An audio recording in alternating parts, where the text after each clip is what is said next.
Human beings, unfortunately, have come to a point in their consciousness where most of them no longer know the difference between right and wrong. There is such a thing as right and wrong. There is such a thing as objective morality. It is based in natural law principles. That's it, folks. That's it. Morality, it's not right versus left. It's about right versus wrong. This whole left-right paradigm that people are, you fall in with the left, with the Democrats, or the right, the Republicans, has nothing to do with any of that. It's a false paradigm.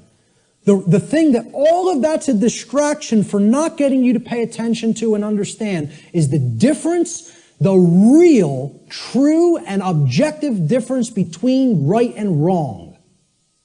And we're going to explore what that is, because it can be known. It can be known, and most people will be shocked and horrified to understand the real differences between right and wrong, because they'll have to look into themselves and recognize in many ways that they are cooperating with wrong, and that they don't really truly know the difference between right and wrong. A deep understanding of morality, which are the principles concerning the distinction between right and wrong behavior, lies at the very heart of natural law. This is the essence of it, folks, right here. And here's the difference between right and wrong in a nutshell, about as simply as I am capable of describing it. All right? Now, we use the words correct or right to mean correct and moral. When you say, okay, what's 5 plus 5? It's 10. You're right. Meaning you are correct. That is true. That is the correct answer. That is right. Okay? And then we say, was stealing that money from Jim, was that right? To mean, was it a moral behavior? So now, why would we use the same word, again, like the ancient Romans used the same word, book and free? Okay, those two different concepts were represented by the same word, liber, right? And there's a reason, because reading will put you on the path to true freedom if you read the right books. Okay?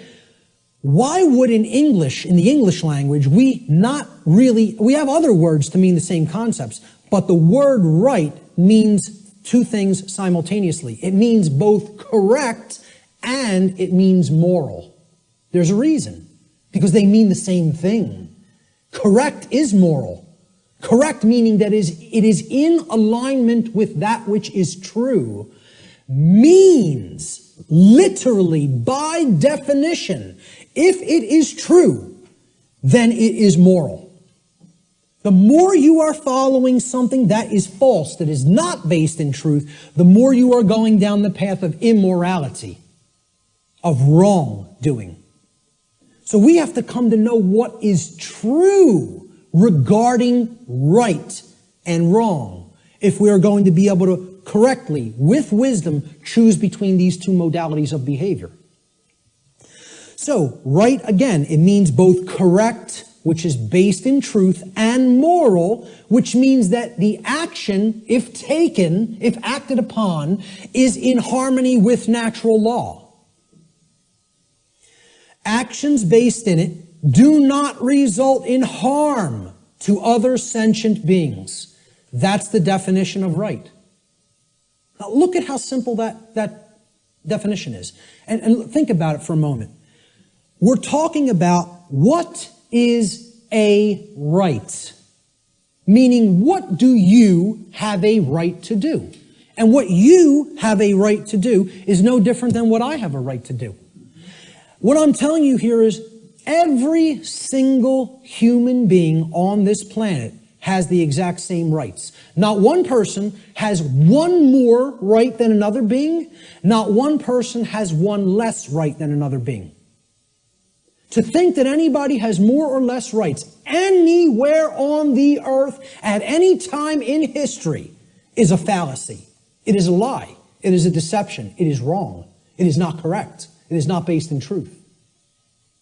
Rights are universal and the exact same for every human being. Blanket statement, absolute truth. Let the ego chew on it and deal with it.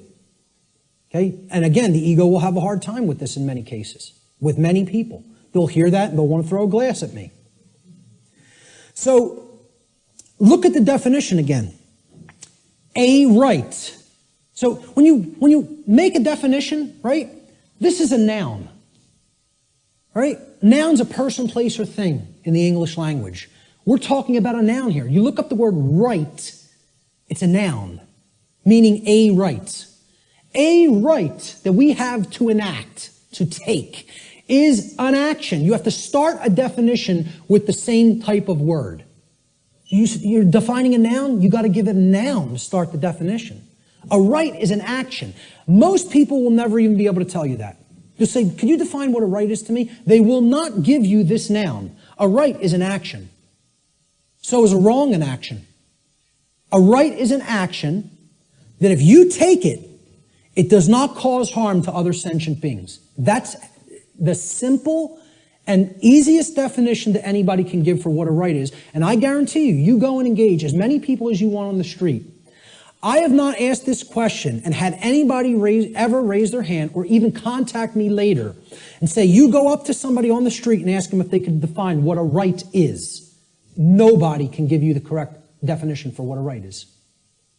Now, if you don't know what the definition of a right is, you certainly don't know whether you're choosing accurately between a right and a wrong, between right and wrong behavior. You can't. It's not possible. So many people believe that they're allowed and they can do actions with no consequence that actually aren't in alignment with natural law because the taking of those actions do result in harm. And they don't really even understand that. So let's look at what a wrong is. We're going to deeply look into what a wrong is. We're going to focus on what wrongs are. Because in reality, to even start this, right, what have we based this definition on? Actions based in it do not result in harm, right? That's the negative of another definition. Well, it's the negative of this definition. So you can only actually define a right by knowing what a wrong is. A right technically cannot be defined outside of the negative. A right can only be defined apophatically, meaning understanding what a wrong is and then stating that it is anything that falls outside of the parameters of wrongdoing. Okay, and we're going to get to what those parameters are. All right? So, I'm sorry, I want to focus on wrong for a moment. Okay? Wrong, again, we say this, what's 5 plus 5? 9. Wrong, it's not true. Incorrect. Incorrect answer. It's not based in truth. We use the term wrong to mean both incorrect and immoral. Well, that was wrong what you did to that person by hitting him for no reason. You didn't have the right to do that. Immoral means in opposition to natural law. Because actions that are based in it result in harm to other sentient beings. That's the simple definition of a wrong. Now we can go deeper into the definition of what a wrong is and look at different types of wrongs, which is what I'm going to do in a moment. So this is the concept that is referred to as apophatic inquiry. Very, very critical to understand concept. And you have to apply this concept. What this essentially is it's a filtration process.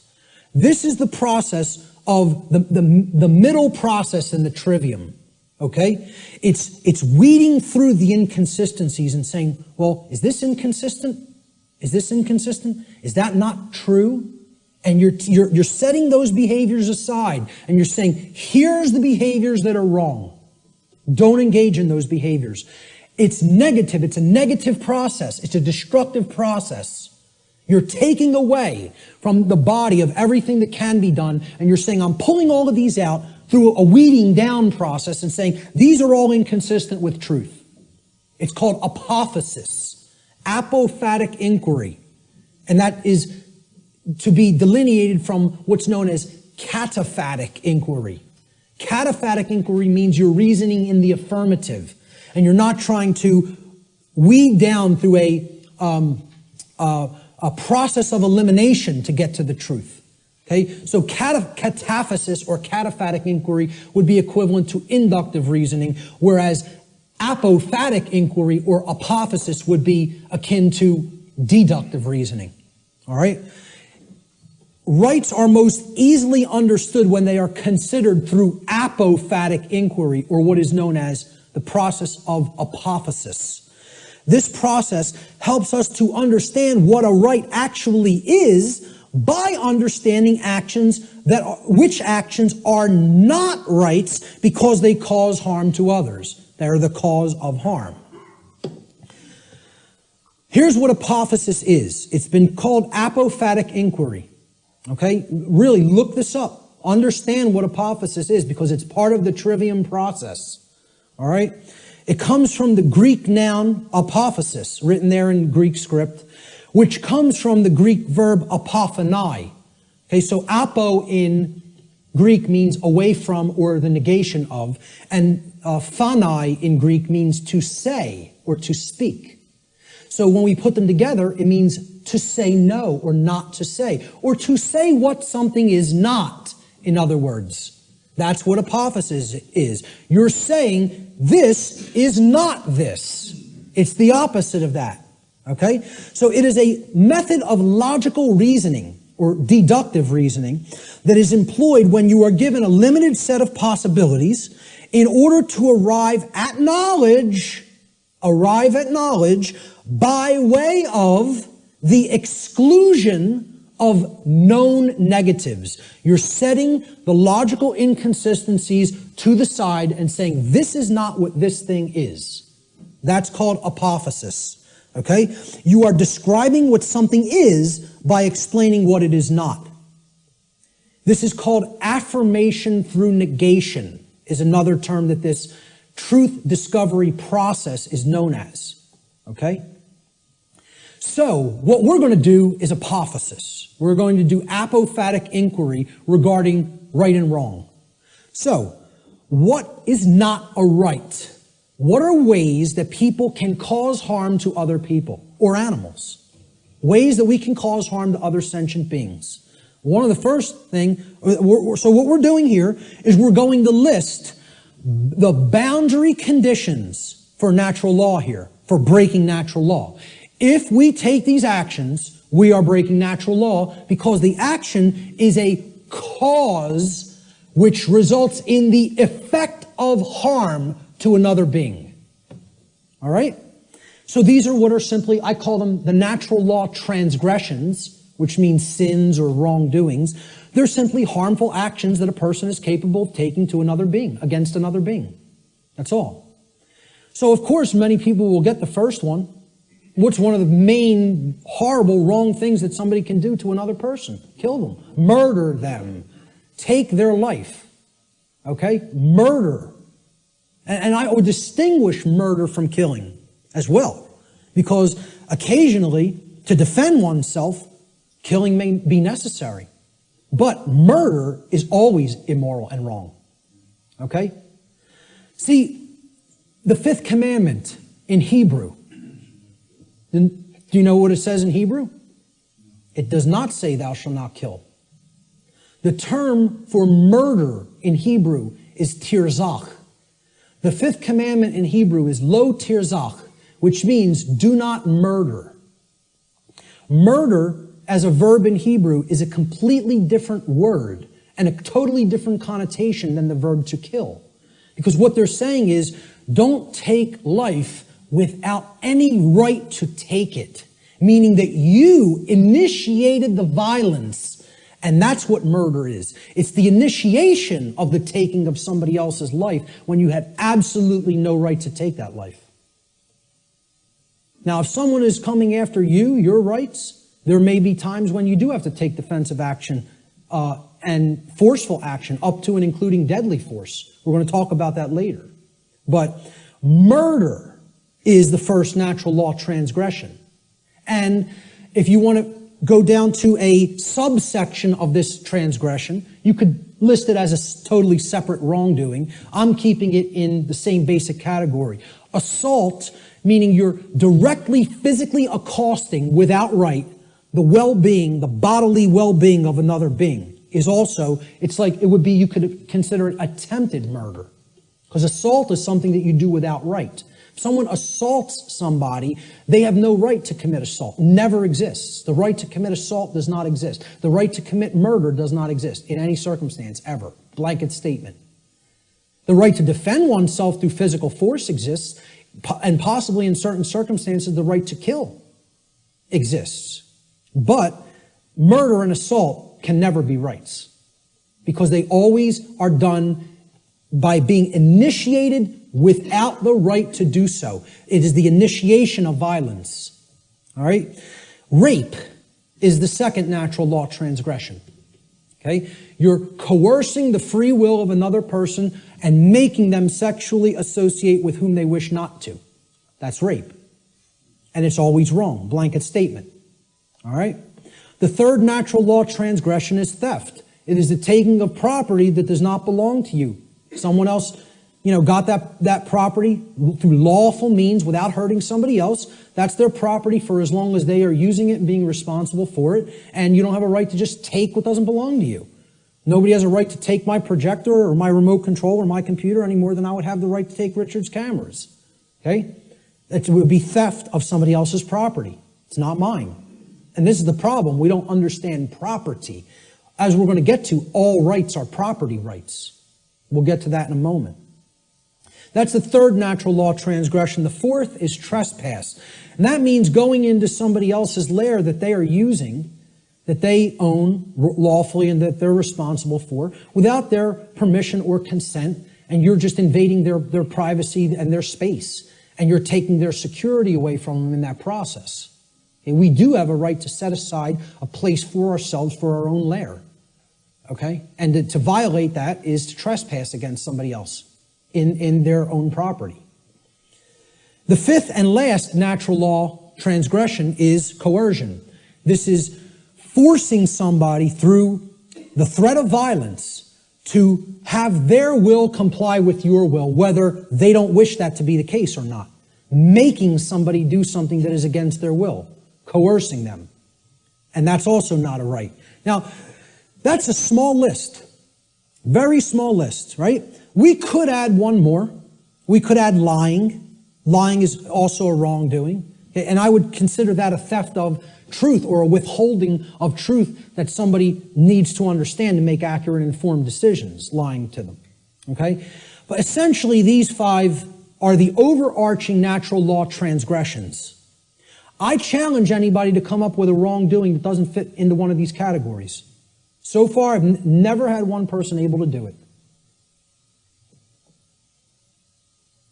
Any wrongdoing, any action that you could think of that doesn't fall into one of these wrongdoings. Yep. I would probably categorize it as pure ignorance, but, I would say, hey, maybe you could look at it like that because that's propagating the slavery system indirectly. So, you're actually, you're not doing anything to help anybody else's freedom, certainly. I don't know if I would categorize that as a natural law transgression because, it's giving consent and propping up that system. It's not technically what I would call an action, but it's more of like giving consent. Hey, you could say that is a wrongdoing, I guess, because giving your consent is tacitly saying yes to control, and that's ultimately affecting everybody else's freedom negatively. So, possibly. But in general, what I would say is if you could think of an actual physical action that doesn't fall into one of those categories, let me know. Because that's a pretty comprehensive list, and it's only like, 6 words. So, now, what if I told you I could narrow it down? What if I told you I can get rid of 5 of those words and take it down to 1? Okay? These are the wrongdoings. Let's try to narrow it down, right? Okay? Every harmful action that a human being is capable of taking is a form of theft. Now, many people will hear that for the first time. I've never heard that said. There is no action that you can take that causes harm to another person that is not a form of theft in some form or fashion. I challenge anybody to come up with an action that isn't a form of theft, an action that is a wrongdoing that isn't a form of theft. You won't be able to do it. I put that challenge out on my podcast say, email me if you know. No, not one person. The only person, one person challenged it and tried to say lying. I say, okay, that's really taking the truth from somebody, thieving truth. And whether you want to look at it as you're simply dissuading them from looking at the truth too, deceiving them, or not offering correct information, still you're taking away their ability to make correct judgments based on the availability of information. So it is a form of theft. Some form of property. Now look at that word. Property. Proper, meaning right, is always being stolen when a wrongdoing is committed. All rights are property rights. All wrongs are theft of property. Once again, I challenge anybody. It's an open challenge. If you can find me a right that is not a property right, or a wrong that is not the theft of some form of property, please do it. Please let me know. Okay? Life is a form of property. So taking life you had no right to take, murder, is stealing property that wasn't your own, because that was that person's life, possessive. They own it. And I didn't have a right to just go and take it for no reason. Rights are a form of property, meaning actions that you may do because they are in harmony with natural law and do not cause harm to others. I don't have a right to stop you from taking. If you're not harming somebody else, nobody has a right to stop you from taking a right, taking an action. You may perform any action which does not directly result in harm to somebody else. Okay? Rights are a form of property. Freedom is a form of property. Somebody doesn't have a right to take somebody else's freedom and hold them against their will just because they don't like what they're doing. They have a distaste for what they're doing. Or they want them to comply with their behavior, with their commands. Okay? They want them to make their behavior comply with commands that they're being given. So, if you really break it down, let's look at the wrongdoings once again. Murder. Is that not the taking of somebody else's life? Assault is the taking of their right to remain unharmed in their person. You're taking their health if you assault them, right? Their homeostasis in their body is being put under assault. And that's robbery. That's somebody taking something that isn't theirs to take. Rape. You're taking somebody else's free will to sexually associate with whom they choose to sexually associate. And therefore that's a property theft, because that's their property, their free will. Theft itself says it right there. You're taking physical possessions that aren't yours to take from somebody else. Stealing. Trespass. You are taking someone's security in their own lair, as we talked about, which you don't have a right to take. That's also their property. Coercion. What are you taking? Somebody else's free will, which isn't yours to take. That's a gift from the Creator, which belongs to each individual. And if somebody's coercing somebody by telling them, you must do this because I said so, and if you don't do this, I will come and do some form of harm to you, that's not a right. That's a wrongdoing, coercion. And it's a form of theft. Exactly. Sure. You must buy this. Imagine this. So all of these things are forms of wrongdoing, and they're all ultimately one wrongdoing in different forms. They are all theft, every one of them. There is only one wrongdoing. There's only one way anybody can wrong anybody else. Stealing. That's it. Every form of wrongdoing is a form of theft against another being and their property. A living being or their property must have been harmed in order for a violation of natural law or wrongdoing to have taken place. Any action which does not cause such harm is a right. There's the apophatic definition of a right. Through understanding what a wrongdoing is. And I'm telling you, billions of people, not millions, not hundreds of millions, billions of people on this planet do not know this. Could not tell you this. Because this is it. This is it, folks, right here. This is the crux of natural law. What is a right? What is a wrong?